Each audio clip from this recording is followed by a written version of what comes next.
Well, guys, Juwan Howard's about to lose his job. Tough. You hate to see it. You really do. I Why? don't know. Well, that's the problem. I get what you mean. I completely understand where you're coming from because my thing is white people love the smoking gun. Mhm. Oh, they love it a lot. Well, I also was going to ask, why does he even have a job in the first place? That's a hot take. Or not even a hot take. That's a take no one considered. Like, I wouldn't even want Juwan Howard in my program. Like, why? Like, You gotta get Juwan Howard.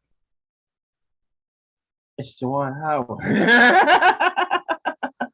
Like, bro. Well, let me ask this again. What do you gotta get Juwan Howard? You know this man history. Like, he's one of those Negroes, you know what I'm saying?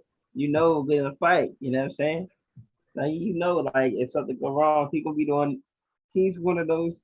Like, if he was in the Mass of the Palace, he'd be in the stand. You know what I'm saying? And like, unprovoked, he'd go in there first. Get somebody say something crazy. Like, Juwan Howard is somebody you want walking in the street. I wouldn't want him coaching my basketball team. Because who knows how many times he punched a kid like that or something. I don't know, man. I wasn't around for the Juwan Howard glory days when he was good. I just saw the Juwan Howard that got traded and was holding LeBron real tight for winning him that ring. First and foremost, he won that ring. So that's no, what really LeBron won that ring. That boy was in a suit. does Juwan Howard have a ring or not? That's like saying like Carson Wentz has a ring, but we all know it's not the same thing. That's not the response we're looking for here. Does Juwan Howard have a ring? Yes. Yes, he does. All right. Be it technicality or otherwise, he has a ring. That's like Thaddeus Antetokounmpo calling him an NBA champion. He ain't played. Like, come Is he on. on that team though? He ain't a champion, bro. Trash. I don't think you should give championship rings to the reserve people that don't play. Like, if you don't contribute to the team winning the ring, you shouldn't get it. You feel that roster requirement. That'll be you. Feels you were part of that roster, you get a ring. Yeah, it wouldn't be fair if the people that only played got a ring. Yes, it Would it? So you're telling me? So you're telling me Luke Longley deserves every ring that he has when he did every single fucking one when he doesn't have any of the words. He's just there. Luke Longley just had to stand there essentially. Who else is? Tony Kukoc actually contributed. Who else was there that wasn't doing anything? Trent Dilfer is a Super Bowl champion. That's enough out of this discussion. If he was the quarterback. That's different. Barely. Trent Dilfer just had to not fuck up, and he was still campaigning to fuck up. Thank God for that Ravens defense. Listen. No, you listen. All right. Because I'd rather be the motherfucker sitting on the bench collecting the ring than the motherfucker embarrassing myself because I'm not as good as I'm hyped up to be. You're not. That's why you're on the bench. You don't play. So you telling me you rather be Nate Seffield? Nate Seffield got the ring. Oh. Listen, man. I got a homeboy that was on the practice squad of the Philadelphia Eagles when they won the Super Bowl. And he has a ring. All right. What's his name? What's his name? Let's see if I know him. Billy Brown.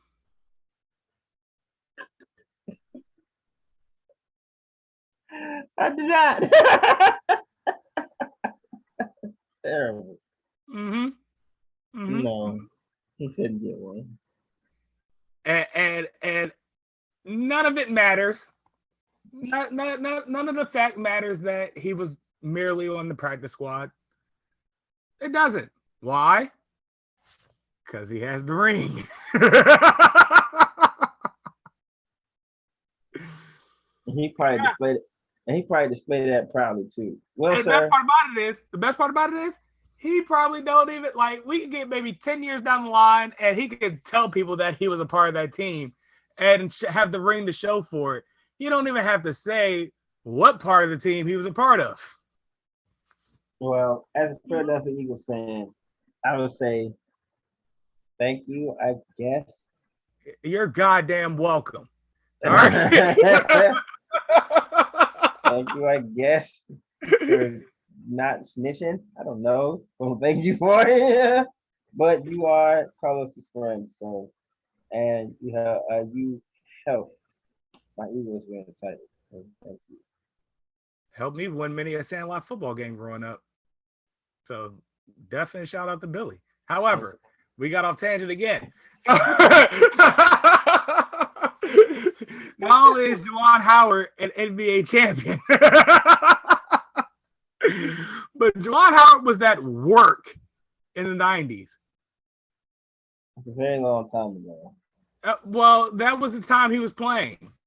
All right, the time period he was.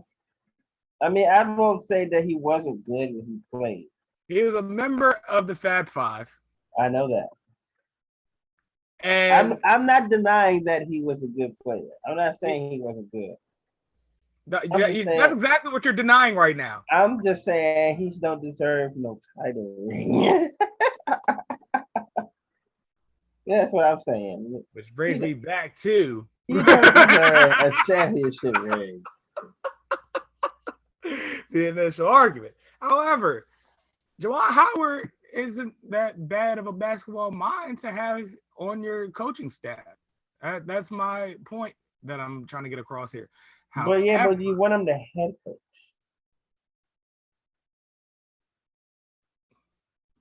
It kind of makes me wonder how you feel about Penny Hardaway coaching Memphis. Oh, that's different. Oh, that's different. Yeah, Penny Hardaway. Penny Hardaway doesn't even have a ring. Yeah, well, he should. At least he got to the finals as a prominent player. Juwan Howard, he just sat down all year. You know what I'm saying? Like bending the bench in. Taking up space in the ice tub for somebody to actually play. Like if you don't like it, you shouldn't have put a ring on him. So I didn't. And LeBron shouldn't either. He was GMing in. He should have cut him before they won. At any rate, my point is that the bottom line is they love the smoking gun. You know what I'm saying? Because that Wisconsin coach put paws on him before Juwan Howard reacted. Now, what that white dude was not expecting was the fact that the Chicago Juwan Howard came out. You know what I'm saying? That's what they weren't expecting. Like, people got to stop thinking that there's a limit to people's reactions. Like, don't be out here assuming that you can't get fucked up. Plain and simple. But that's the thing, though, is because of the fucking laws of this land. They literally build it to where it's like, if you hit me for having my freedom of speech, then you got to go to jail for it. No, you just need your ass whooped. I think we've learned two things about this whole thing.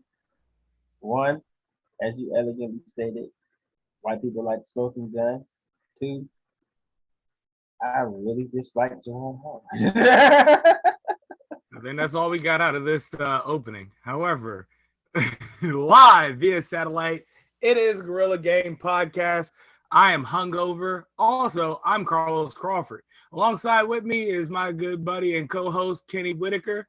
What's going on with you, Kenny?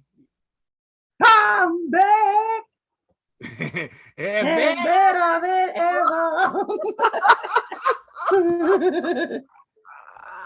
I'm walking out like Bishop.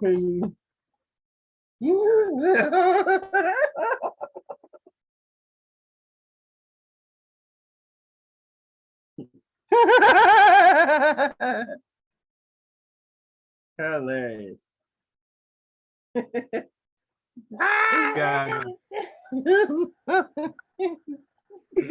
The Consortium is me. This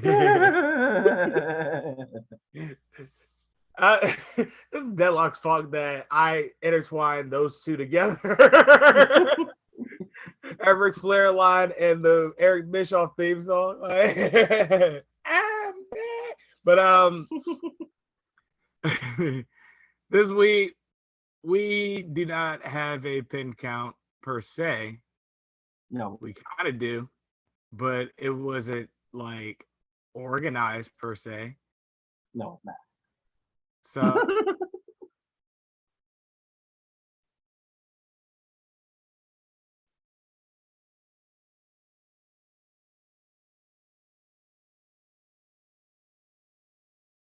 oh, I remember this part.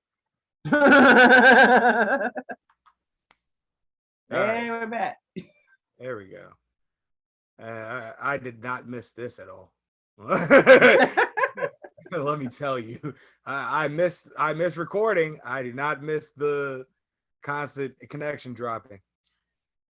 Nonetheless, Pin Count brought to you by Nikita Tiffany. Her new single, I Wish I Never Met. Oh, wait. IWINM.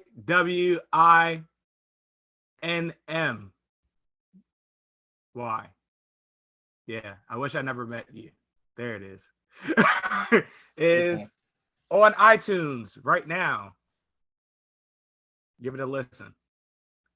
Yeah, friend. Hey, you're listening to this podcast. Stop what you're doing right now. And you go and listen to my cousin's music. God damn it. I'm not playing. And then you come back. Come back. Come back. Yeah. Just like you stream her music, stream our videos. However, number one, Elimination Chamber was in Saudi Arabia yesterday afternoon. And first and foremost, let's start off by the fact that they still called it Elimination Chamber. Was it supposed to be called something else?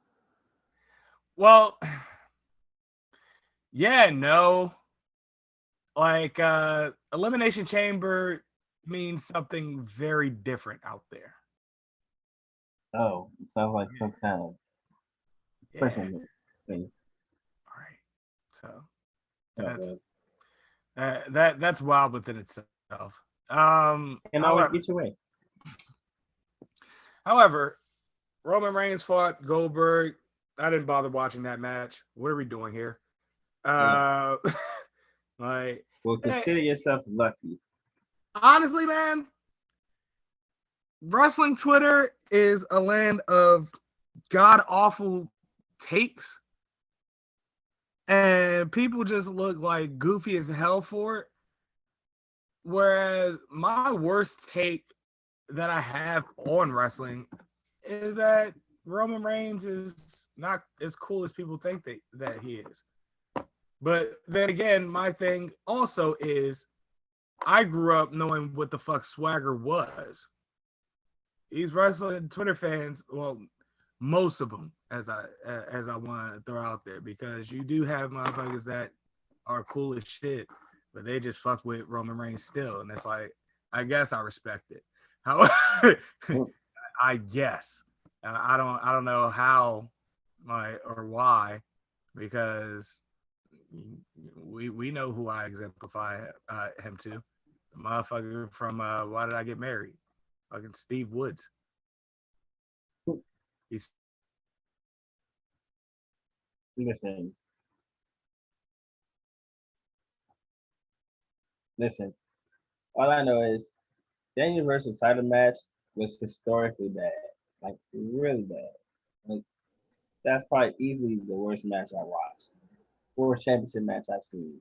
Like, and yeah, Goldberg old as hell, and it's fascinating as fuck because Goldberg is still riding on the undefeated streak that he had in WCW. This man comes out talking about who's next, you're next. You've lost like the last 6 matches. Yeah, You made one like one. You acting like you still coming out here beating everybody.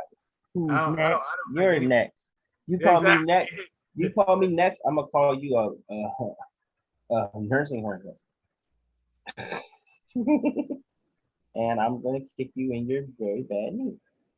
And on top of that, this is saying that I've aged like fine wine. Well, Goldberg has done the opposite. He has aged very badly. Like it's not. It was already bad that he couldn't work. Now he's just even more not of a worker because he doesn't do nothing in the ring. So the one thing that you were good at, you've gotten bad at that. So like now, Yeah, so it's not even like the music fading away for Goldberg at this point. It's coming to a screeching, a record scratch. That's how this shit is ending. Goldberg's career is like when you're at a party.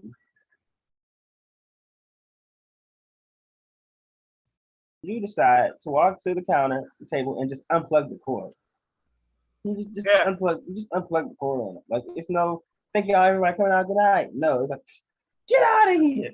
Fire marshal, shut it down. I thought we told you already, old man. Exactly. And then what made it so bad? Like the video package was more entertaining than the daggone match.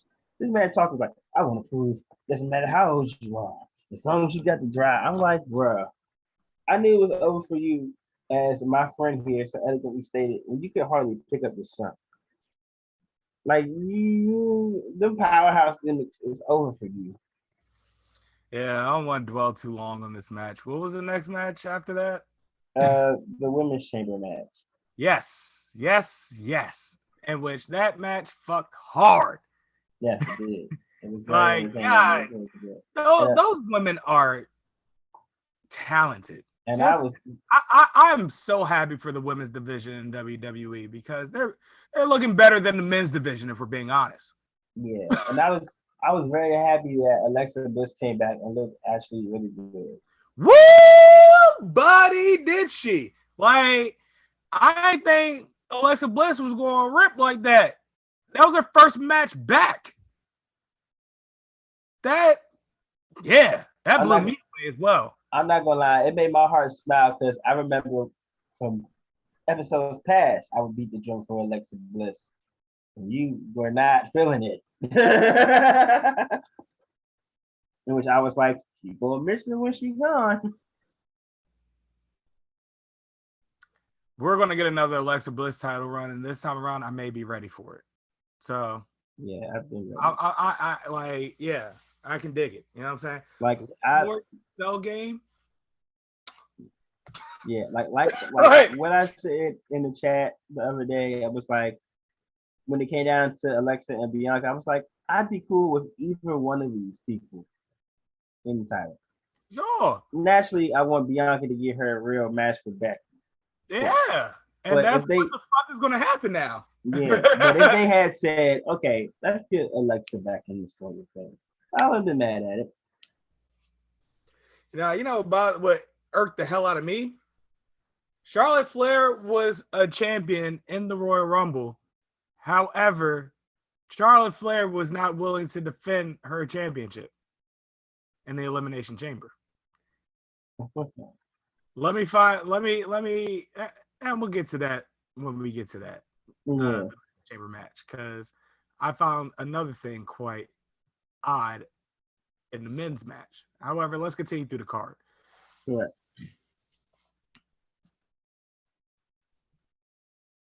You got the rest of the card, Kenny? Memory is kicking my ass right what now. was after that? The next match, if my memory is correct. I want to say it was like Drew Mack and Yeah, it was Drew McIntyre versus Madcap Moss, which, like I said to you, as I you were was not watching working, the match. like, yeah, I didn't really watch it either, but what I did watch was more entertaining than your versus title match. And I said the fact that this match is more entertaining than a prominent title match is sad. But I heard that Madcap got dropped on his head. But yeah, he got dropped extremely on his head. Hey, dog. Hey, bro. Whoa. Maybe I should have watched that match. Yeah, he literally got dropped directly on his head. Like, he's blessed to be walking right now. Son, I watched it and I was like, and somebody on Twitter was like, I think it's time we give Madcap Moss his respect. I said, oh, let's not go too far now. Hey, just a goddamn minute.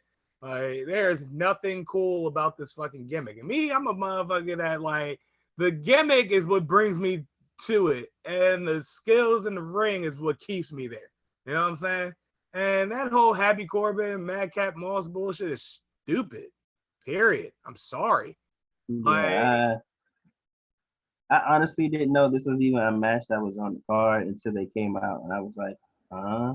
It basically swagger jack motherfucking Cameron Grimes bit and added a funky for Cameron Grimes bit.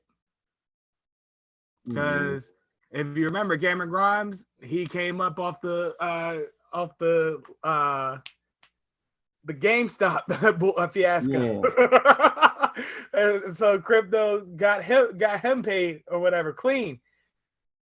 Happy Corbin just fucking hit the jackpot at a casino one night, like, and now all of a sudden he's happy. Like, get out of here. I don't want it. Keep it.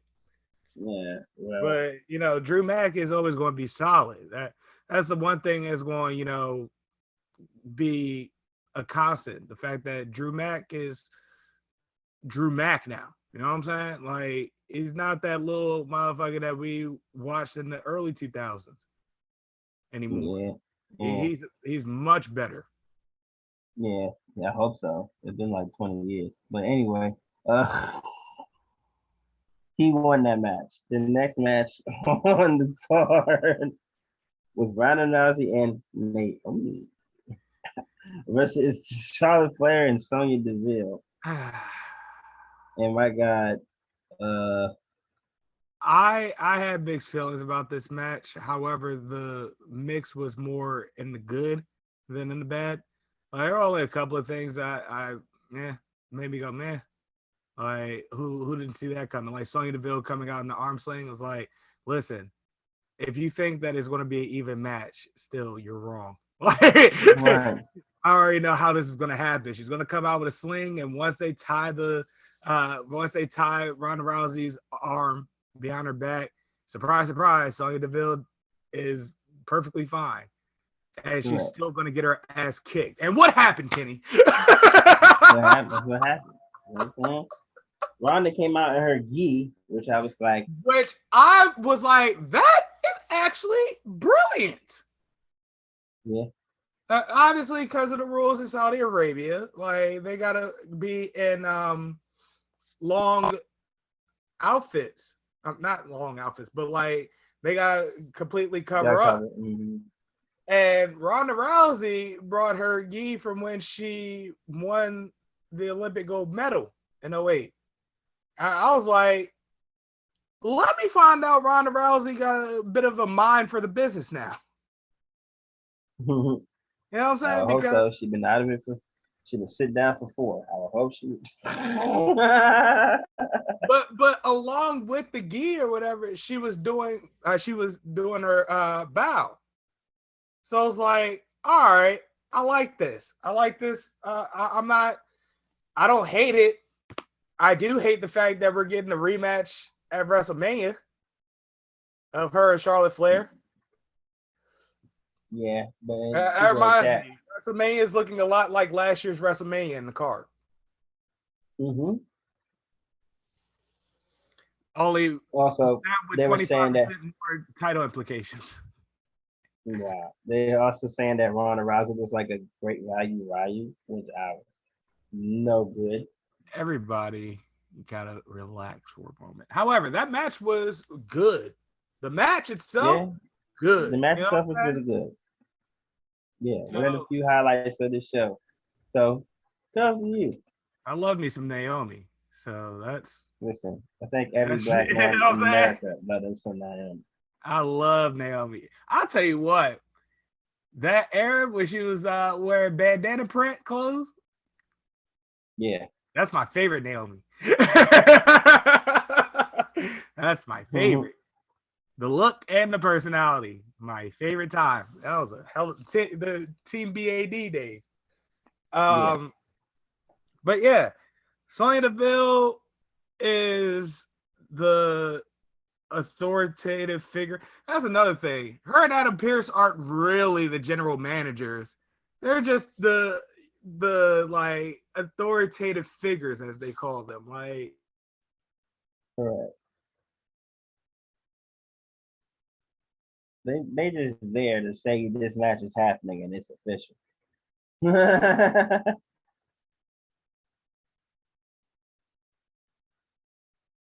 for the most part.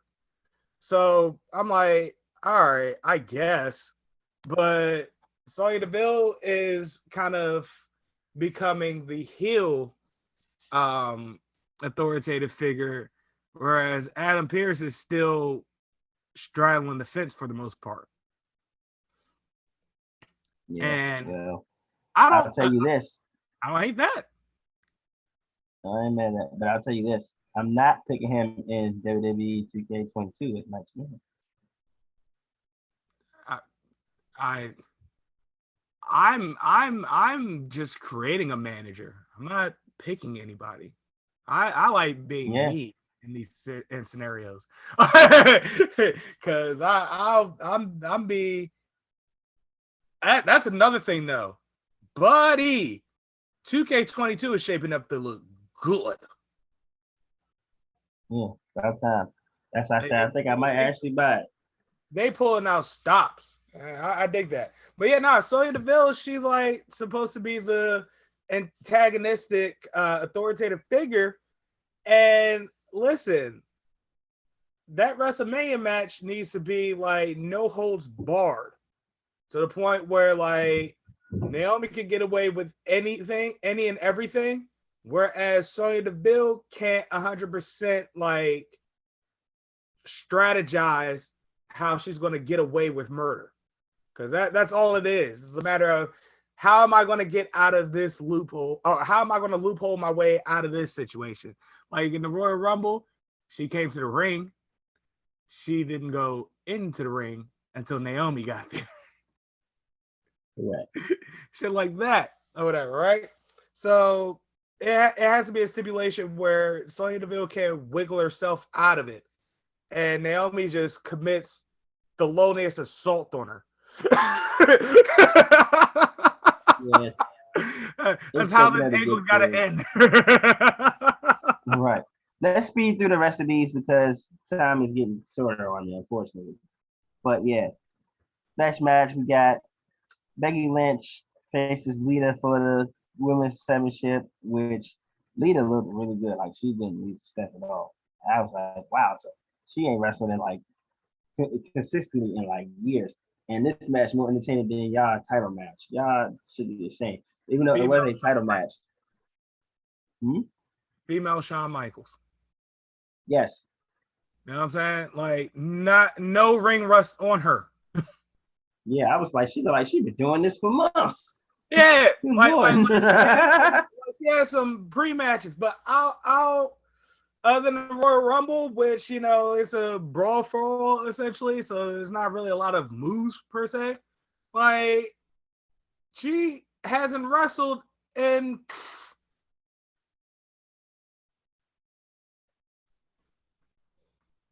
since Evolution. her last match was before the rated R days, I want to say. Mm. Yeah. Yeah. You know what I'm saying? I was like, but then she came back for Revolution. That Evolution. You're right. All right, so she hasn't had a match since 2016. That's wild. She's better than a lot of y'all. That's a shame. And Eva Marie. Oh, don't you get me started on Eva Marie because you tried to defend her. All right. I defended anything that you try to say in positivity of Eva Marie, I took it as defense. All right. So you going, she's got a good drop kick. No, Kenny. Absolutely it was solid. Not. The one I saw that one time was solid. And I just saw that one solid one. But then she fell off. So no. Stop it. You understand? At any rate, in a battle of worst workers, would you take Cameron or would you take Eva Marie? I'm taking Eva Marie in a landslide. At least Cameron tried. Eva Marie just doesn't look like a trying figure. She just thinks the looks is going to carry her on. Like Eva Marie or Stacy Keibler? Stacy Keibler is a much better worker than Eva Marie. Get the fuck out of here. Yeah. I'm trying to think. Kelly or Eva Marie? Listen, everyone is better than Eva Marie, Kenny. Vicky Guerrero. Included. Like everybody you name it, at least they do excellent selling and things of that nature. Like they can work a bit. Eva Marie can't do yet. All right. She sold those wardrobe malfunctions. My cock. So like, I'm over it. I'm over it. Absolutely over it. That wardrobe malfunction bullshit was the dumbest. Well, I was just saying she was. You suck so bad that you had to be controversial, or you had to pretty much sexualize your way out of it. You're fucking Coi Leray. Also, I want Benzino's head for Coi Leray. All right. Anyway, the Usos versus the Viking Raiders got absolutely scrapped because the Usos decided to just come out there and just run through the Viking Raiders, which I thought to myself was that's actually perfect. If there's no way you don't want to fight, just take them out before they get to the ring. Don't even waste time. Just go ahead and just totally trash them before you even get into the ring. What an excellent heel. That was good heel writing. I enjoyed that. Oh, the tag team championship match? Yes, the tag team match. There was no match. That's exactly. Tag team match was no match. They literally flew all the way out to Saudi Arabia for the bag. Imagine what that's like. Hey guys, you had a match, but we're gonna scratch it. Y'all can get beat up and not have a match. Cool. Hey, we're running too long. Things change, pal. Right. Exactly. And last but not least, Elimination Chamber match. Brock Lesnar, as we all knew, was going to win the title to set up a potential, hopefully, if they're smart, title unification match. If not, then it's just wasted time. Also, rumor around the water cooler is that they knew Bobby Lashley couldn't compete for weeks, which is why he didn't work any matches on Raw. So, all right. With that being said, we have ourselves a situation where Bobby Lashley goes in as champion, and he never loses it because he never competes because, well, I forgot who it was just that fast, but they get tossed through the pod, fucking Bobby Lashley up because it was Lashley's pod that he was thrown into. So they had to get Lashley up out of there. So when everybody was out, everybody was, fighting and shit, the chamber started to pick who was next and to pick Lashley's pod. And it made Brock Lesnar go, well, I'm not waiting another 3 minutes. Right. And Brock Lesnar literally breaks out of his pod and cleans house in a matter of minutes. Correct. Ending with F5ing Austin Theory off the top of the pod. Which I also Brock read. Lesnar's a fucking menace, and I didn't think I'd love it, but I love it. Welcome home. Welcome aboard, sir. I've been waiting for you to get on this train.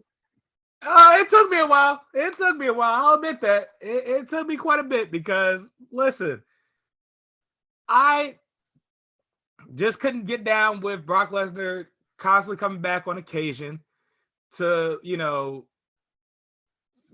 fight in a championship match and just win the championship immediately. Like, yeah, but see, now he's working now. It's different. Yeah, exactly. I like a working Brock Lesnar because you can do a lot with a working Brock Lesnar. What you can't do a lot with is a Brock Lesnar that's just going to show up on the show and have Paul Heyman talk for him, and we don't hear from him until he fights for the championship at a pay-per-view. Why do y'all want me to like that? The fuck is wrong with y'all? At any rate, a working Brock Lesnar is much more fun.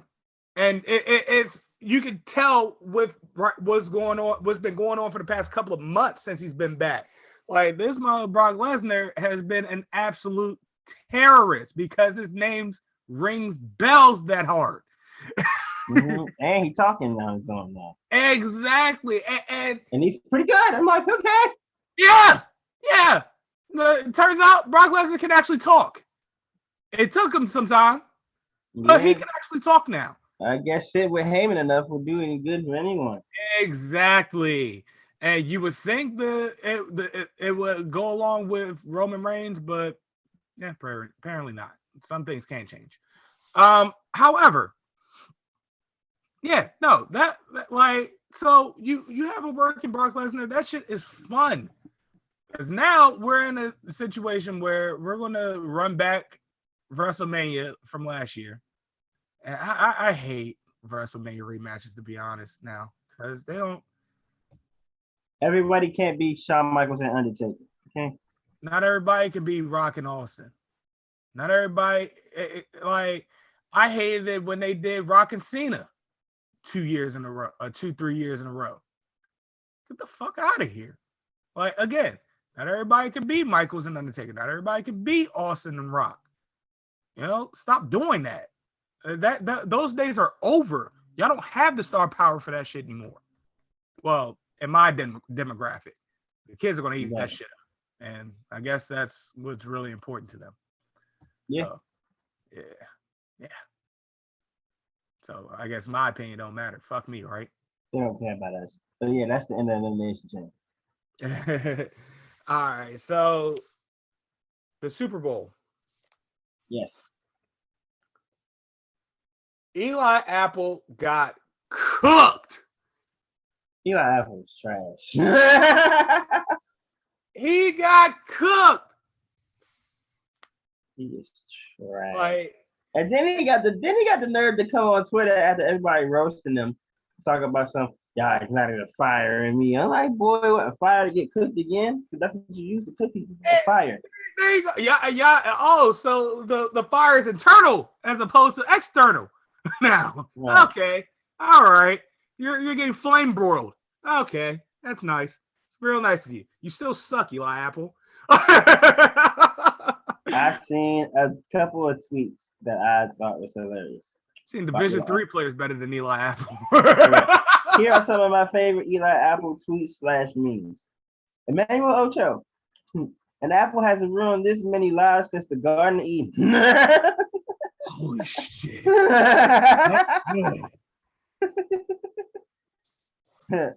My coworker. Hey, I'm going to be a bit late. Can you cover me? A picture of Eli Apple. Guess not. And then it was just like a piece of burnt toast that had the number 20 on it, which I thought was absolutely hilarious. Hey, nah. However, with Eli Apple getting cooked throughout the entire game, on the other side, you had Jalen Ramsey fighting for his life. Yeah. When it comes to being the best DB in the league. Like he was fighting for his life for that title. Because this nigga Jamar Chase smoked his ass. Mm-hmm. First series. You know what I'm saying? And then he got like face masked by T. Higgins. Let's call it what it is. Yeah, he did get face mask. That like if you say you don't see a face mask, you're probably blind. Like literally, like it's not even a term of expression. Like you need to get your eyes checked. I don't see a face You mask. live in the land of delusion. You're like Juan. All right. So that when you touch the face mask, it's a penalty. I'm not delusional. Matt Jones is the next Tom Brady. Not only did he touch the face mask, he had enough force to kind of rip Jalen Ramsey a little bit. So yeah, that was the face masking penalty. I'm sorry that y'all have a skewed understanding of the rules to the game, but that's as basic as it gets. It's not like the bullshit tuck rule. All right. Everyone knows this rule. Stop acting like you don't. So yeah, now T. Higgins, face mask the shit out of Jalen Ramsey. So it's like, did he get cooked? Yeah, kinda, but also mulligan because he got face mask and there was no call. I got to say is, rest of the night, Jalen Ramsey was like shutting shit down. All I gotta say is, I've been trying to tell y'all that boy Jamal Chase a dog. They are an offensive line away from being Super Bowl champions. Yeah. You know what I'm saying? Because Joe Burrow, that kid is going to be something. Also, can we talk about how everybody was hyping up Joe Burrow's effort, but literally 3-4 years ago, Cam Newton was wearing the same type of stuff and trashing for it? Listen, man. Or are we not ready for that conversation yet? Oh, no. Let's have that conversation real quick because I saw some jackass post an article that about how relatable Joe Burrow is. That's why he's like so cool. And my thing is this, right? Cam Newton was constantly bashed for his, personality and the way he dressed and things like that. The whole dabbing thing, people didn't like. Some people didn't like shit like that. But when Joe Burrow does it, it's perfectly fine. And it's like there is a unconsciousness or self-unawareness that white people have. And it's not on Joe Burrow because, I mean, all in all, pound for pound, Joe Burrow cool as shit in his own right. Yes. No one's debating the coolness of Joe Burrow. Yeah, we are very coming up. We're coming for the fact that Cam Newton did this prior, and y'all won't say something. Joe Burrow, cool motherfucker that's also down for the cause. So it's like I have nothing against Joe Burrow. I have it out for the people that like is perfectly fine with being a culture vulture. Bottom line, plain and simple. And again, it's not the fact that Joe Burrow culture vulturing. This motherfucker thinks that Pootie Tang is the best movie of all time. Not a lot of people think that. So that's from the not a lot of black people think that. That is in his genetic makeup to be that dude. You know what I'm saying? But these other people that think it's cool when he does it, but think it's a distraction when Cam Newton did it, they are perfectly fine with being that type of person that's like, I don't have any culture that I cultivated myself. I steal it from other cultures and make it mine. You know what I'm saying? Yeah. And that angers the shit out of me because we don't get credit for the shit. We don't. Because y'all need a piece. Right. And that gets upsetting for me personally every once in a while. Like see people decide they think that shit's cool, and the turn around and say that uh somebody of another color is a distraction, and we get to the point where it's like, yo, it's not a thin veil anymore. We know what you mean, even if you don't like express what you mean by it. You know what I'm saying? Like, read the fucking room. Like that's what they have a problem with doing, reading the fucking room. Like, bro, what you're saying is essentially like it's cool to act black, but it's not really cool to be black. You know what I'm saying? Like, everybody want to be a nigga until it's time to be a nigga. Mm-hmm. I guess is what I'm trying to roundabout to. At any rate, let's continue on. The halftime show. We finally got a G-Funk halftime show, and while most of America loved it because most of America has been listening to these artists for years now, latest 30. You know what I'm saying? Mm-hmm. There are still some people, and this is the best proof I could give you of, like, you know, blatant racism that is just a matter of self-unawareness, and, you know, my mind is just a mess right now. At any rate, but yeah, it's a matter of self-unawareness, and they're like, you know, this halftime show is awful, it's trash. They were making they were talking about how Mary J. Blige was like too much sex appeal. It's like, bro, y'all are using everything.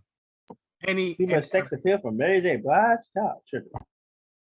People called her Mary J. Thighs, and I was like, that's a fire ass nickname. Mary J. Thighs is a fire nickname. Because let me tell you something. Listen, Mary J. Blige is 50 years old. She should not be looking that fine. And so fine, fine, fine, fine, fine, fine. Ooh, fine, fine, fine, fine. People try to say that was like a bad, or they were making fun of Mary J. Blige for calling her Mary J. Thighs. That's not an insult. That's more of a compliment. But yeah, that's a compliment. Y'all just boosted her career for another 10 years. Man. Then you had 50 Cent, who now look I think more, about it, more look more like $1.25. Again, now I think about it, 50 Cent is in his 40s. All I'm saying is with that $1.25 come up on the ice cream truck. He's not 28, 27, 28 like he was when he made In the Club. And aside from myself, who has had the same body size for the last 20 years of his life, I mean, not a lot of people look as they did when they were younger. So that's is what it is, and it be what it be. Eminem is going to Eminem. They made a few exceptions that they wanted to make or whatever.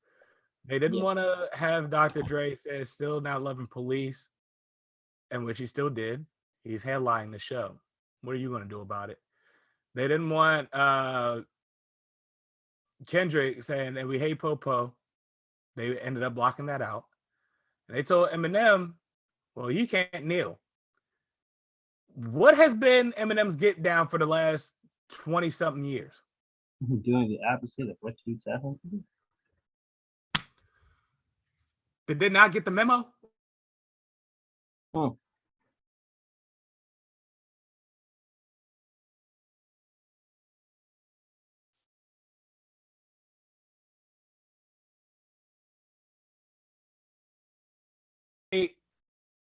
I just don't understand why, you know,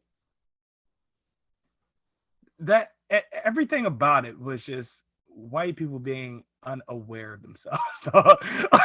I can't stress this enough. Like there is so much self unawareness out of that race as a whole. Like it gets frustrating, bro. It really does.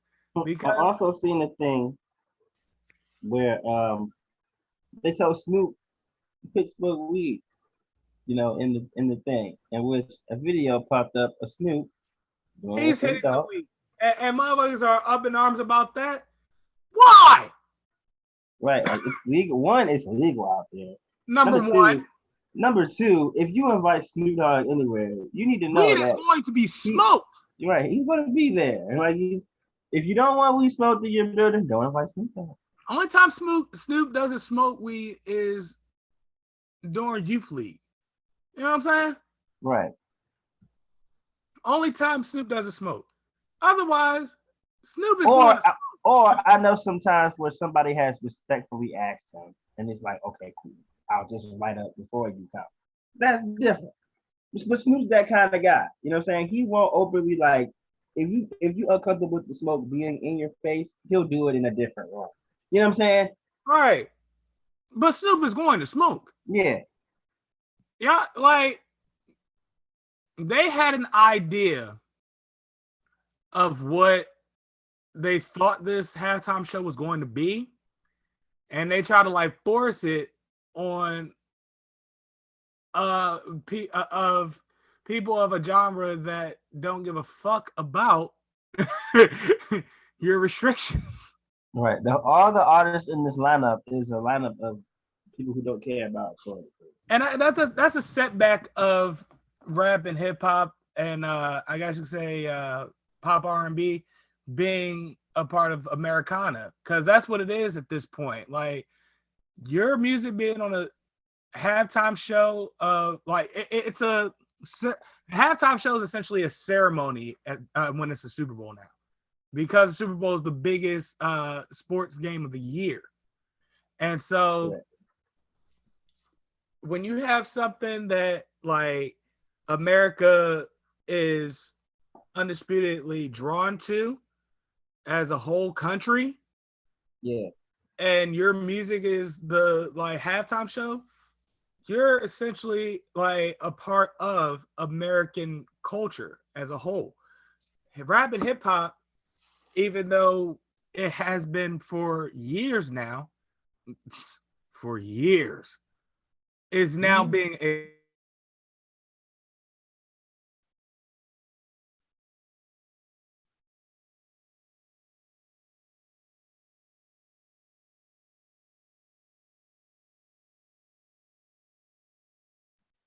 and there's an America that is lived. Two Americas. Like it never gets old. It never gets old. Like there is two Americas. It is what it is, and it be what it be.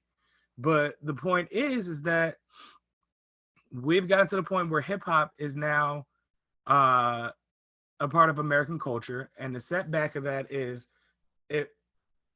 People want to restrict it to where it's family friendly, and not all hip hop is family friendly. You were lucky that you got a tame set list for that halftime show, to be honest, because there were plenty of things they could have done with that, because all their music is prolific, but they gave you the singles that everybody know. Of course you're going to get that. Like and it's a compromise. Correct. I think we can spend all day on this, but let's not, because at this point, if you don't understand it now, it's still early. And also, time is still escaping me too. I want to get to it. Right. Hold on. Yeah. So it's a compromise, and we're willing to do the show, but you gotta let us be us to some extent. This isn't going to be cookie cutter. You know what I'm saying? You're giving us the foundation. Well, not the foundation, but you're giving us, y'all wanted pop out of hardcore rap. It doesn't work like that. Like y'all managed to profit and make money off the shit. Like, sure, but this is like it's the fact of the matter that you gotta understand. It's not a what's the word I'm looking for? Because it's the most because rap and hip hop is profitable. You know what I'm saying? Like you're obviously if it makes money, they're gonna make it happen. Um, but nonetheless, it's just a matter of complete self-awareness, and you gotta understand what exactly hip hop is and what rap is. Here around my jeans with a company crease. Okay. In order to get the point of like why Eminem is going to fucking kneel. And Dr. Dre is going to tell you that he's still not loving police. Like that's just what it is. Yeah. However, nonetheless, pending him coming in, we are bringing in our residential basketball expert in order to give us the landscape of this league right now while it's all-star break. Not that we're not experts. He's more of an expert. I'm a casual. Come on.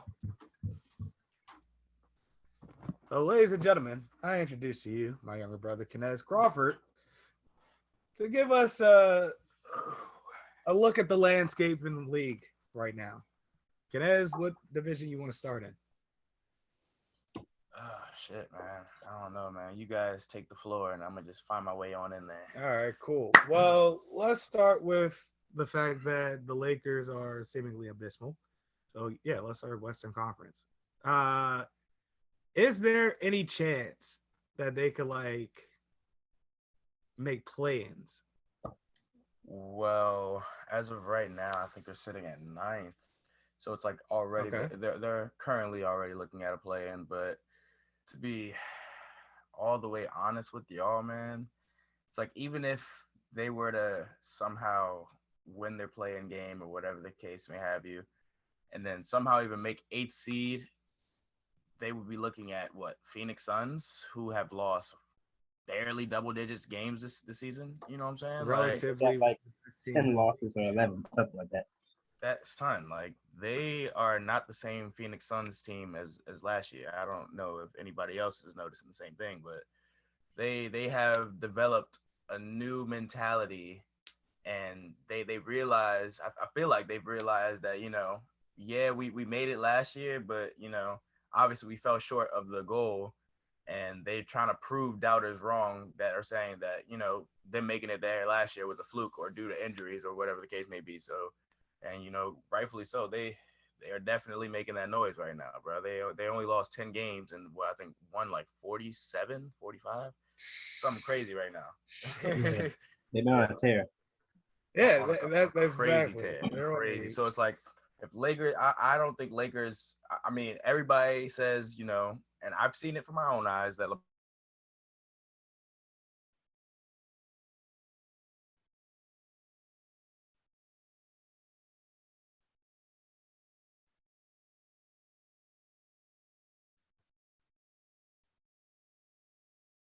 Collectively, you know what I mean? Like it's not just one person, it's not just two people, it's not just three people. I'm talking it's the entire floor 1 through 15 with Phoenix, my nigga. Like oh my. And it's like Chris Paul is playing at MVP level. Like man is dropping crazy assists. Like the other night he had like 19 assists, something crazy. I'm just like, yo, Chris Paul is, he's dishing them things out. He's getting them young boys confidence, making them, you know what I'm saying, just as hungry as he is. So it's like, man. And it's like Golden State too, man. Like Lakers want no problems with either one. I mean, to be completely honest, they don't want no problems with 1 through 3. So it's like with their chances of even making playoffs, there's no way in hell that they're even making conference finals. Like, like they're looking like even if they make playoffs, they're looking like a first round exit, bro. To be brutally honest, I'm sorry to any LA fans. They know it. They're just delusional. Yeah. So. Hey. Some of the most optimistic fans I've ever come across. You know what I'm saying? Like Optimistic is what you call it. All right. Now, as far as the rest of the Western Conference, like who are seemingly dark horses? Who's looking like somebody we should be teams we should be looking at on the back end of this All-Star weekend? What do you guys think? I don't know if you can consider them dark horse, but I like how Memphis is doing. Yes. Yeah. Yeah.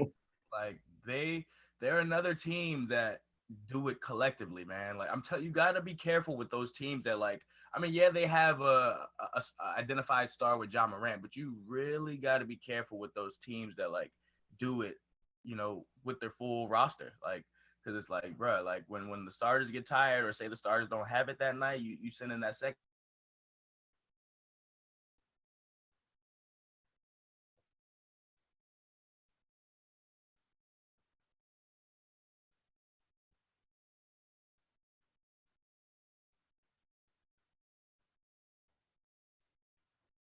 Like, the game is mainly fucking thought out and it's mainly mental. So it's like when you have that and you have that at a high caliber, bro, like you're a scary team, bro. For real. Yeah, no doubt. Very scary team. And it's like you think about what they've accomplished without Ja this season, like what they went on like however many games. It was like a 10, 12 it was definitely a double digit game winning streak, bro, without Ja Morant. So it's like yeah, they're sleeper for the simple fact that they're a young team and they haven't really made too much noise in the playoffs. But damn, are they fun to watch? But they are definitely a scary dark horse because it's like I don't know. It's like they play with that young speed, and it's like it's like somehow they got that like that Memphis swagger about them, you know what I mean? Like that grit, and it's like none of them players played from that time, but it's like it's like they somehow got that shit too. It has to be in the fucking Memphis culture. That's what it is. Yeah, it has to be that because it's like the city culture like bleeds into the organization. Yeah. So I definitely dig that. But playoffs is also a thing about matchups. So it's like you look at where Memphis is at right now. They're in third place. Yeah.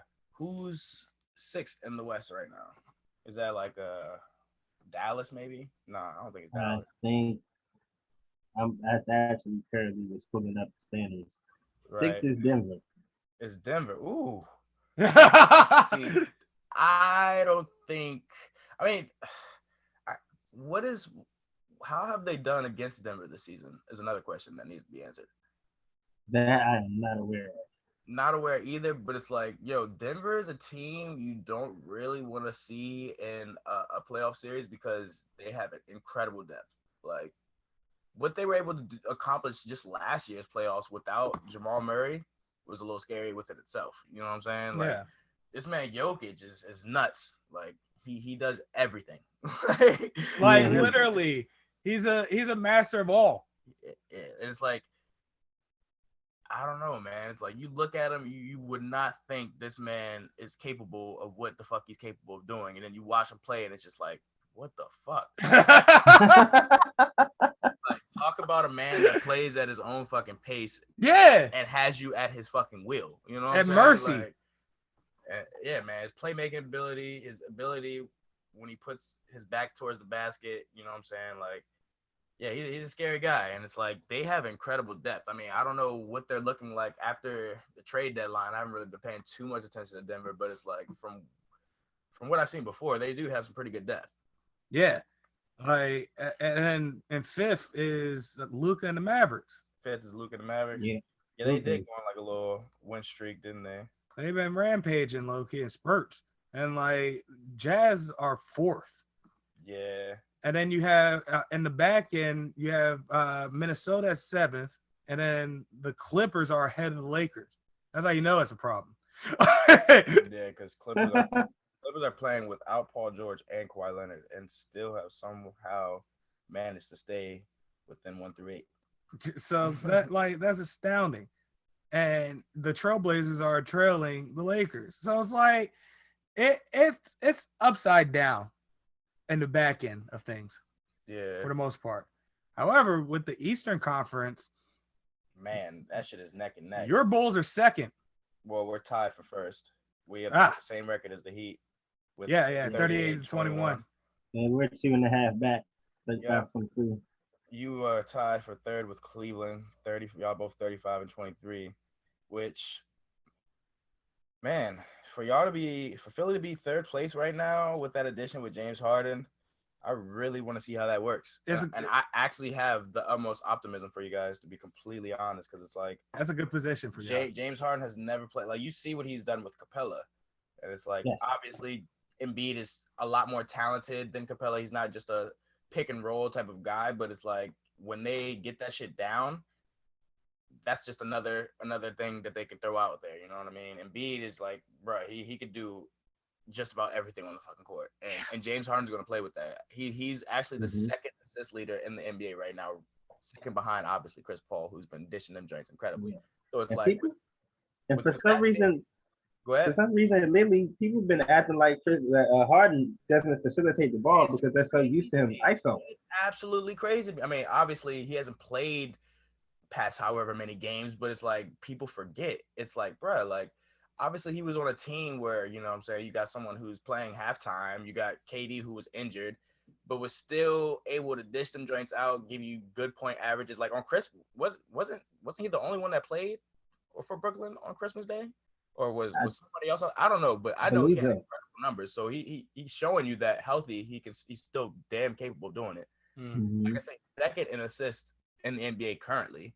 You know what I mean? Like, I don't know, man. He's going. I feel like he's going to tap back into that MVP caliber James Harden with this Philly team, mainly because he's comfortable where he's at. He wants to be there, and he has a lot of motherfuckers talking shit about him. So we'll touch more upon James Harden in a moment, because I want to talk about how we're looking at playing in at 10th, my Hawks, but then you have the Hornets, Nets, Raptors, Celtics, Bucks, and Cavs.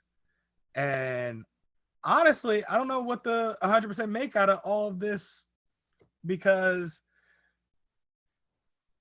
I just don't. Like, how are we so fucking far behind? I'd say if you look at the East, man, like the East is really fucking tough, bro. Like, it's wild. It's really fucking tough. Like, if you just think about like possible matchups, like any team could really win every fucking matchup. Like, all these teams are fucking good, bro. Like, if you were to start the playoffs right now, right? So you would have potentially minus play-ins. You'd be looking at Miami potentially, or Chicago versus Brooklyn. Either fucking team could win that series. Yeah. Then, you know what I'm saying, Philly versus say Toronto or Boston, or, you know, a Cleveland versus a Toronto or Boston. Any team could win those series, bro. Like, the way Boston's playing right now, Tatum's playing out of his mind. Jaylen Brown is starting to get his shit back together. Yeah. You know what I'm saying? Marcus Smart is Marcus Smart. Yeah. They just beat my Sixers by 48. That made me upset. And I did not see that shit coming whatsoever, to be completely honest with you. Like, me either. That shit was, I was like, what the hell is going on? It was like third quarter, and y'all were down by like fucking 40 or some shit. I was like, what the hell is going on here? Man, Twitter was in an uproar over that. Not even an uproar. They were clowning y'all niggas. Well, let's get into the fact that we spoke about a potential dark horse in Memphis on the west side, but I would say a potential dark horse on the east side would be the Cleveland Cavaliers, man.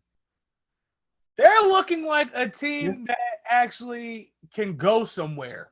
Man. Like, and I mean like somewhere deep into the playoffs. Because these youngins in Cleveland, they like it's I don't know what the fuck going on. Is Cleveland under new management?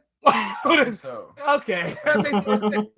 They have a great mix of size and skill and talent. You know what I mean? Like a great mix of that shit. Like, they have Jared Allen, who's, I don't even know his height, but that nigga tall as shit. They got Larry Markkinen, who can actually score the ball, perimeter shoot, and is tall as shit, of course. They got the rookie Evan Mobley, who is looking like he's probably going to be a rookie of the year this season because he's playing out of his fucking mind. Yeah. You got K-Love coming off the bench shooting fucking lights out. You got the starting point guard Darius Garland, who has become an all-star this year, so he's playing incredibly well. Then somehow, some way, they were able to fucking pick up Karis fucking LeVert for fucking pennies to the dollar. Like, man, like pack of Newports and shit. I think we all know what Chris does. So it's like, nigga, when they get it, like when they fully get it together, bro, it's a perfect storm waiting to happen. And everybody's young, obviously, besides the veteran player Kevin Love, but everybody's young, bro. So it's like that's the best part. You have a vet on the team in Kevin Love to mentor these modes. So it's like Cleveland. It's a perfect storm going on in Cleveland. It's like they went from being like nobodies and no one to even like really want to talk about to like fourth place. You got to watch out for these motherfuckers. Yeah, they're a little sneaky. They went from not looking good at all to LeBron raising his eyes like, yeah, maybe I may want to rejoin this team. Yeah, wait a minute. So yeah, like that. But another thing is the fact that wherever Bronny gets drafted, that's where LeBron's going to end up in his last season of his career, and it's going to be fucking hysterical.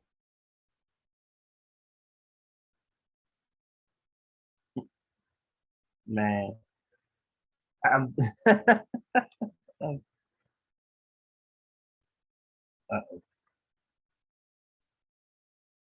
James Harden, because this motherfucker like was essentially fed up in Brooklyn with Kyrie Irving shit. Let's call it for what it is, because it's like this is the same motherfucker that said, I will like jab him with the needle my damn self in order. I want to do anything to win. And like the fact of the matter that Kyrie is playing essentially half a season, and not only that, he doing Kyrie Irving shit off the court. It got to a point where James Harden's like, all right, man, this is enough. Enough is enough. Like, like when this nigga Kyrie Irving is saging locker rooms and shit before they play, and he only saging the teams that he used to play for when they go, to that team's house or whatever. And it's like, at what point Kyrie Irving takes accountability for his actions? You know what I'm saying? Like, your man's anti-vax.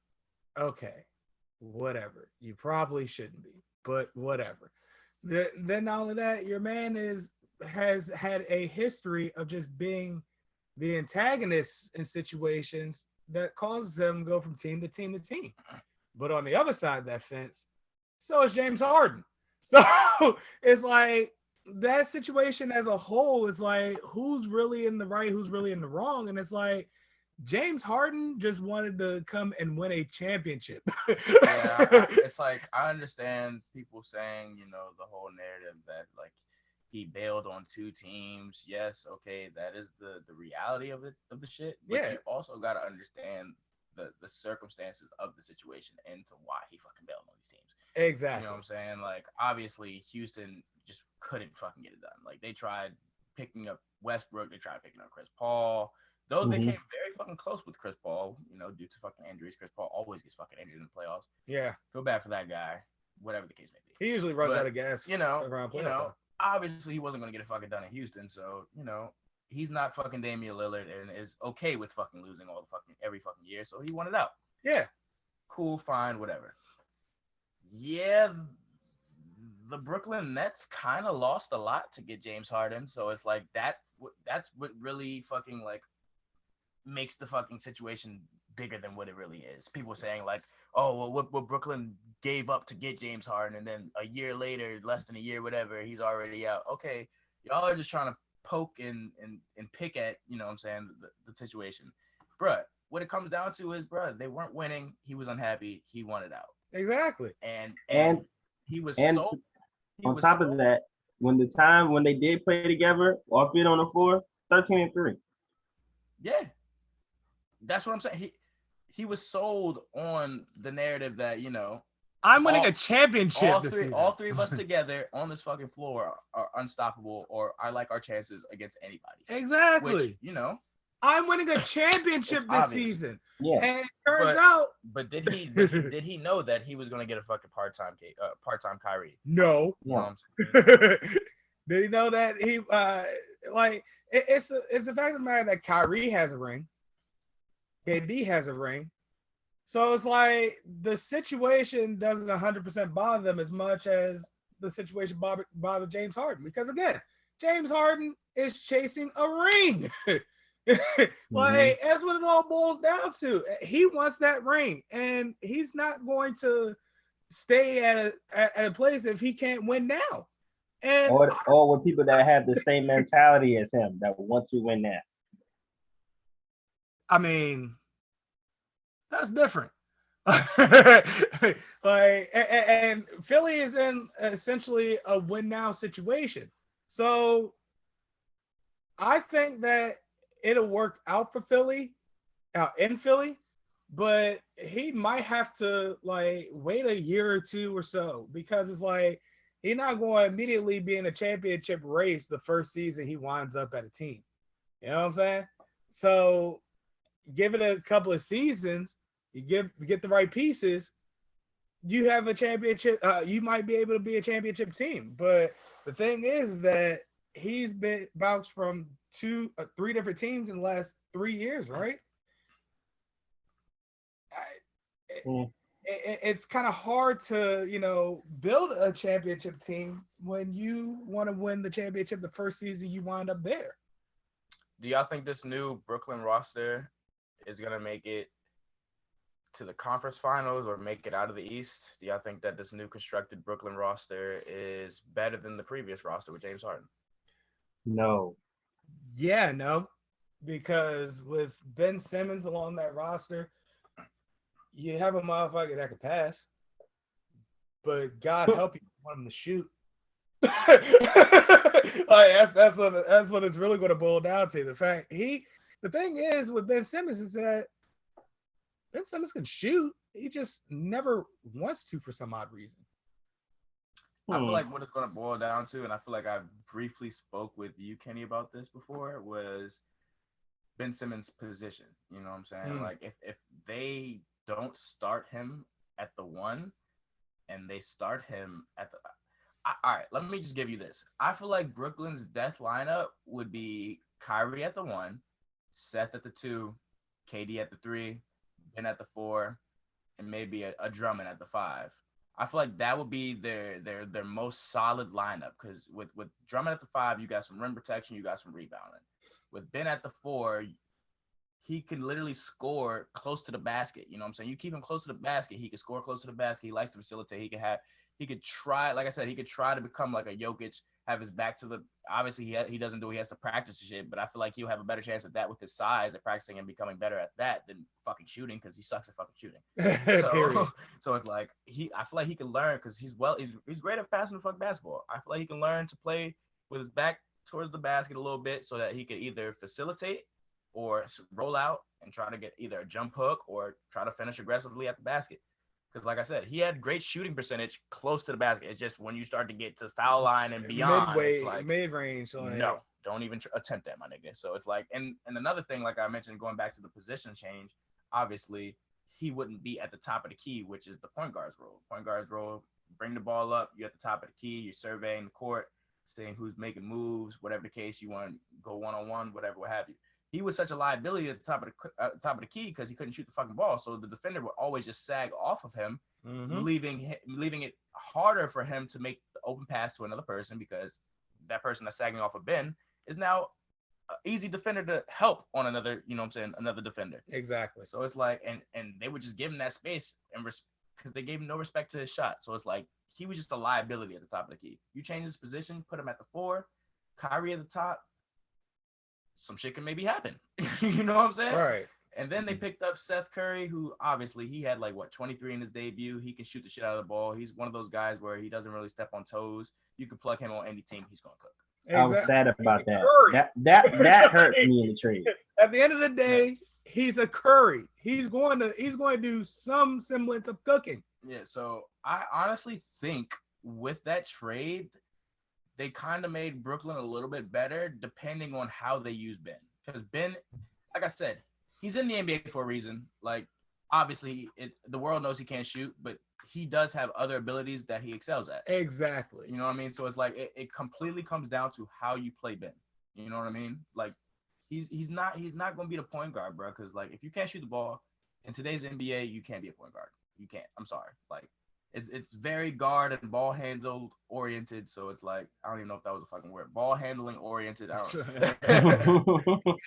say, but you know what I'm saying? Like, if you can't shoot the ball even just a little bit, you can't be a fucking point guard, right? Or a one that's going to excel. So bottom line, so it'll come down to how they play Ben, man. Exactly. If they play him the right way, then hey, they may be a scary team, bro. For real. I'm not even gonna lie to you, because with that length and that size and his playmaking ability, his ability to actually score close to the fucking rim, he could be a problem if you play him correctly. You know what I'm saying? And then you got shooters. You got Patty Mills shooting that shit. You got Seth Curry shooting that shit. You got Kevin Durant when he's back healthy. We all know what the fuck he does. Exactly. So it's like, you know, and 40-minute nights. So like they could really be a potential problem. Like, what I feel like what it will come down for them is, yeah, like I said, how they play Ben and developing the chemistry within whatever these last 23, 24 games we have in the season. So that'll be their issue. But I feel like they may be good, bro. And to be honest with y'all, I like my team. Like when Chicago is 100% healthy, yeah, we got some dogs in the East, but I like my team's chances against anybody, man. We got, obviously, I'm going to have to name it all for y'all. Just talk my shit real quick. We got Zach LaVine, which we all know what Zach LaVine do. He all-star this year. He reserved, but, you know, we got the starter, DeMar DeRozan, who's been killing the fucking league, bro. Absolutely torching the league, bro. One of my top three in MVP conference. Has to be. DeMar DeRozan has broken MJ's record of like consecutive games of 35 shoot. Nigga, he broke MJ's record, yeah, but he broke the league's record. Who held it was Wilt Chamberlain. He had 6 games of shooting 35%, or scoring 35 points or more, shooting 50% or better. He knocked that out. 7-game streak now.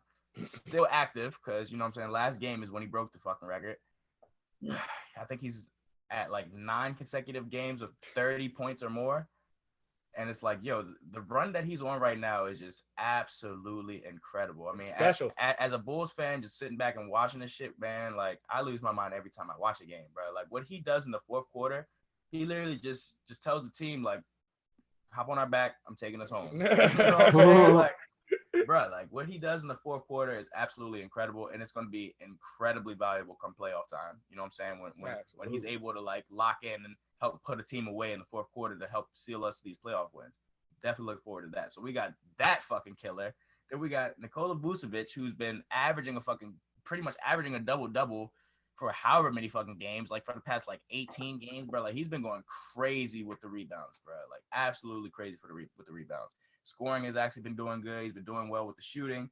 We're missing Lonzo, who affects the game like a motherfucker. He's a facilitating genius, so we need him back, which is going to make our team better. We got Caruso, who we're missing, who is you know what I'm saying? He does it on both ends of the court. He can shoot the ball. Yeah, he can shut down defender. I think he's leading the league in steals. I haven't checked that recently, but, you know, he's been out and shit. But, yeah, he's a great defender, man. He can steal the ball. He can go one-on-one with somebody, lock them up and shit. So, definitely missing him. We got Kobe, who can come off the bench and give you 30 if he's having a hot night. You know what I'm saying? Like, bro, like, we have a squad for real, bro. Like, yeah. We really do. We just need to get 1,000% healthy, and I really do like my team's chances against any East team, bro. Like, I know it's not gonna be easy, because every team in the East is looking pretty tough this year. But hey, I like my team's chances. Chicago back like they never left.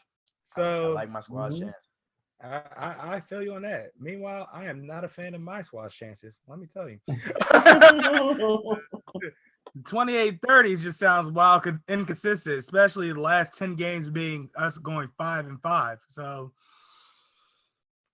yeah, we're looking very middle of the road right now. Real Atlanta. Like, I hate it. Why'd I hitch my wagon to the city of Atlanta for his pro sports? I don't know. I was young. I was naive. However, thank you, Kenaz, Thank you. for Yes, thank you very much, sir. analysis. Of course, of course. You know what I'm saying? I Anytime, appreciate fellas. you. Have me Thank back you, another sir. time. Oh, absolutely. It'll be soon. Trust you I me. bet. Yeah. Y'all be You too. Final thoughts, Kenny. I am very excited that we are back. I know people have been wondering what's been going on. I had to take some personal time for myself. You know what I'm saying? Some things, some disciplines, spiritual disciplines that I, do every year. So, but I'm excited. I'm happy. And yeah, man. Best time of the year is coming up. Football time. It's over. Basketball time's here. You know. Absolutely. I'll harp on the hiatus as my final thought as well. I have been agitated that I haven't recorded anything in at this point months, and it's like I understand why you went on hiatus. I was just upset at the fact that the show in general still had to go on hiatus. You know what I'm saying? Because we had those couple of weeks where we had Slippers filling in for you, and I was like, all right, well, I guess we could do this until Kenny comes back. But then, like, it was just one night we were about to record, and Fuzzy Slippers Jedi mind tricked me, and it made me go, all right, you know what? I don't even know if we should even record this week because it's getting ridiculous. So it's like we take this hiatus. Y'all have me read a book. I scoff at the book because y'all are the men of God, not me. And the thing is that you got when it comes to religion, you gotta want that shit. You know what I'm saying? Like you can't just like force yourself in it. You know, otherwise it's fraudulent for the most part. The faith is fraudulent. And it's like I have a faith in God. Well, I have a belief in God. Faith, God got to run me to fade at this point. But nonetheless, I believe in God. I believe that you know everything happens for a reason, and this show had to go on hiatus for the reason of y'all getting yourselves mentally right. I'm still going to be me. This is why we have this show in the first place. And the quicker y'all understand that, the better accord we can be on as far as that situation goes ever happening again. Like I am where do I start? You know what I'm saying? Like I'm a number of things, but the fact of the matter is I don't fucking fake any funk. I hate fakeness, and I'm too genuine of a person to lie to kick it with motherfuckers, you know. And that's just how it is. I may be pompous, I may be incorrigible at times, I may be obnoxious, and I know I am very well aware of it. Very well aware of it. But here's another thing about it. I'm not going to, act a certain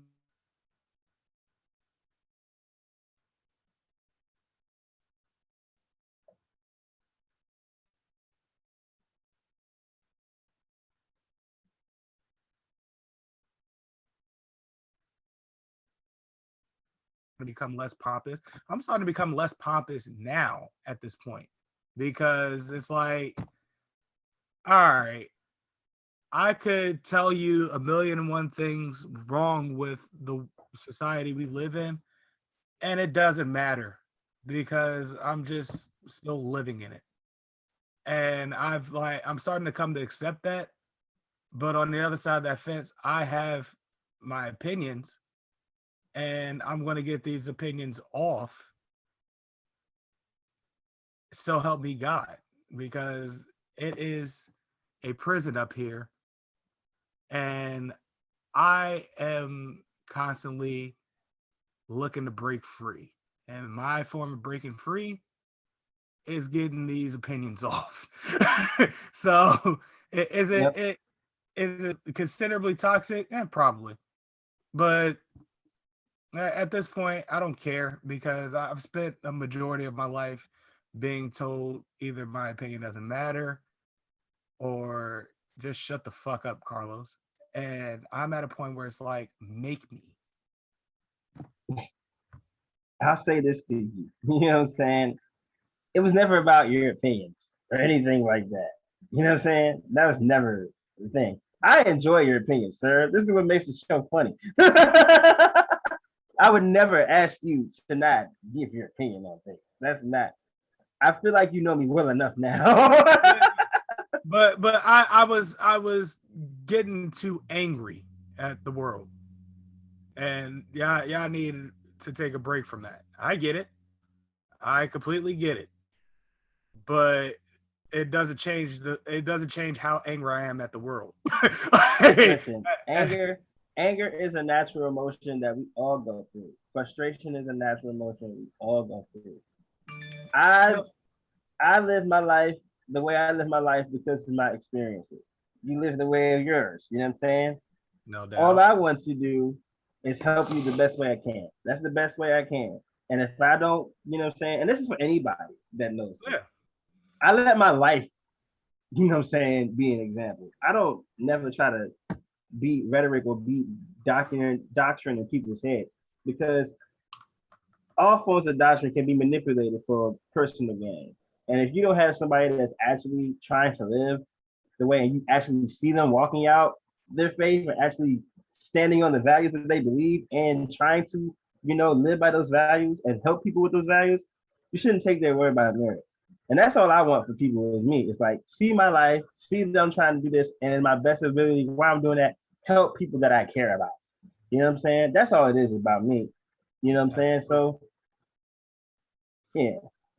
No, and I expressed that to y'all after I read that book. It's like, I know that y'all are trying to, you know, help me in the ways that y'all know how, but it's not going 100%. What's the word I'm looking for? It's not going to 100% like hit me the way it hits y'all, because that's just not my get down. So it's like I'm a very subjective / objective person. And it's like I need to be led by example, and y'all are the best example. Y'all are two of the best examples I have, sure, but religion just ain't my get down, bro. That's what it all. That's the hang up for me, you know. It's sadly, but it just isn't. So it's like, I appreciate y'all helping me out, but understand that help to a certain extent, and shit, that's all y'all really needed, for real. And it works out for all of us. So thank you. Listen, yeah, no problem. And I ain't always been this way, bro. Don't get it twisted. No. You told me that. Don't get it twisted. That's how you get down. Either I Yeah. like it or I leave it, and hell, I love it. Yeah, that I ain't always been this. I love the Lord and I won't take it back type person. That ain't that wasn't always Kenneth Whitaker. I'll tell you that now. So yeah, but I understand how you're coming from, bro. And look, at the end of the day, all I want is the best situation for you, bro. I look. Find some joy, bro. Because in the world we living in now, being angry don't solve nothing. It just makes you more angry, especially if you don't have a healthy outlet to get to. And that's for anyone watching this. This is my outlet. Yeah. So I spent the last month and a half or so in despair, like just God damn it. The writing in my journal is not enough. You out here trying to channel your inner Doug and it's not working? Okay. I was trying to channel my inner Arthur Morgan and shit, and it just wasn't enough. Like, so it's like I will say this though. As hard as I'm fighting, things are starting to lighten up for me. Now, I still don't have that high-paying job yet. I miss marijuana. But on the other side of that fence is like, you know what? Let's not say too much. I'm gonna just say that like things are starting to look a little brighter for me. What's understood and got to be explained. In the romance department. That's all I'll just say about that. What's And that's all I got to say about that. What's understood and got to be explained. All right, bring it home, Kenny. With that being said, my name is Kenneth Whitaker, aka Hendrik Solo, the original owner of the Millennium Falcon. Yeah, I took a break, but I still know how to fly this baby. Don't get it twisted. I ain't Keith Sweat out here.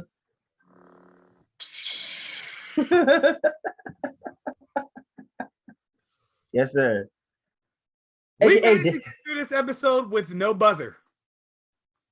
See how that looks? I don't like that shit at all. I'm not gonna lie to you. I don't like that at all. And not to mention the fact that literally my brain cells are popping throughout this entire episode because of this hangover. Like, I could not think straight to save my damn life. I struggled through this episode, and I know it. Next week is going to be better, I promise. Even you struggled, you did very well, which is saying something. Okay, Last Night Jedi. Do or do not. There is no try. Like, if you try me, you're gonna always be on your YouTube screen, looking better and better. There it is.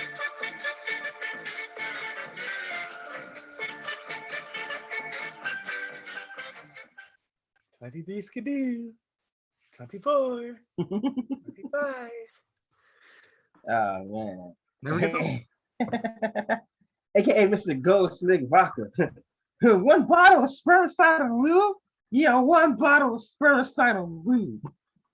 These are high school chicks. They're not trying to pull ladies to get to go. Spermicidal lube. You got protection? Yes.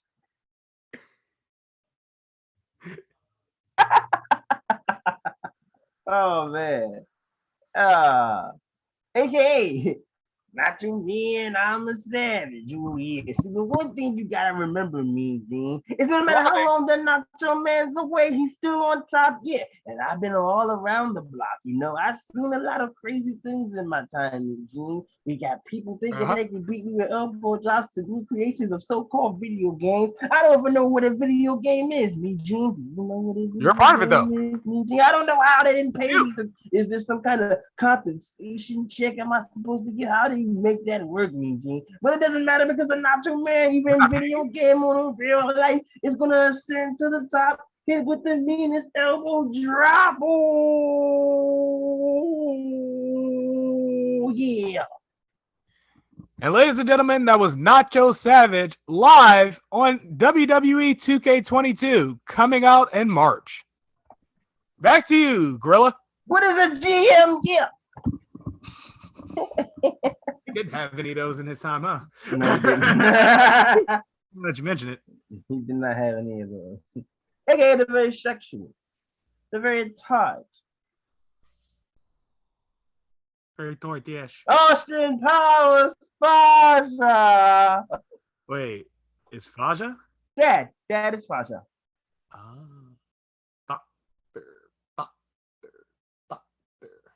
Yeah, it's getting dark in my room. Do you know how to keep warm in Russia, Mr. Powers? Oh, I guess, baby. We play chess. I guessed wrong.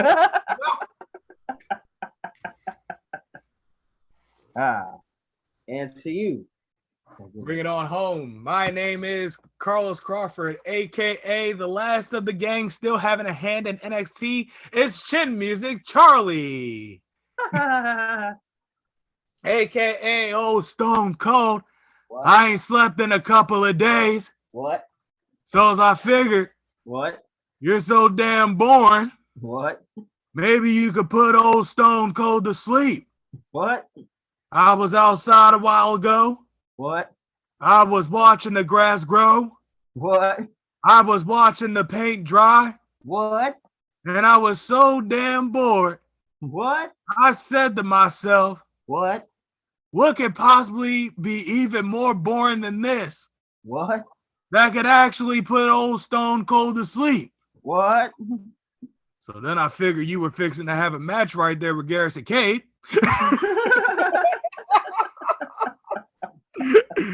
AKA Snack Miller.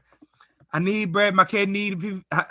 I need bread. My kid need to be fed. This is a recession going through depression. I ain't done sin because I ain't done winning. Got to be fucked up to make it to the top. Where the money at? AKA.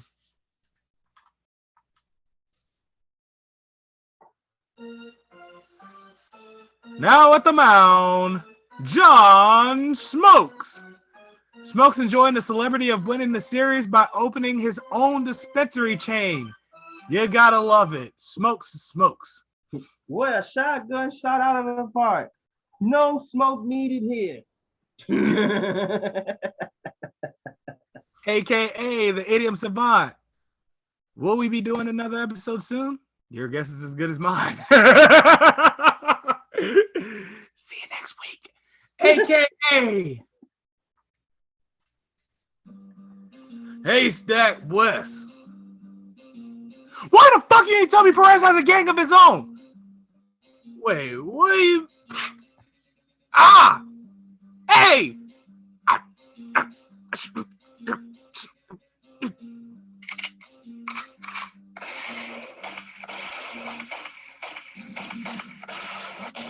That's enough. Get up off your brother now. What was with all that shooting? Now, what do you mean he has a gang?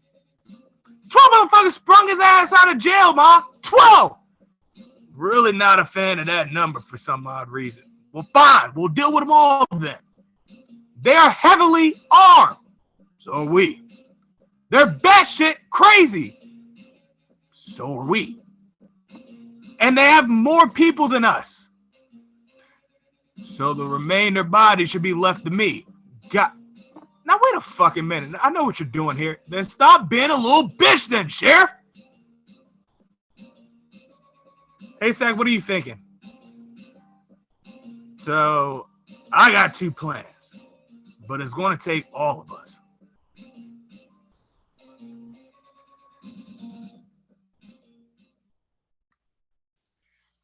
Forgot what that game plan is going to be next week. However, this has been episode 170. Like us on Facebook. Subscribe to us on YouTube. And above all else, watch the fucking product. Yes. I'm going to go take an aspirin and eat some dinner. I'll see y'all later. We off this. We out.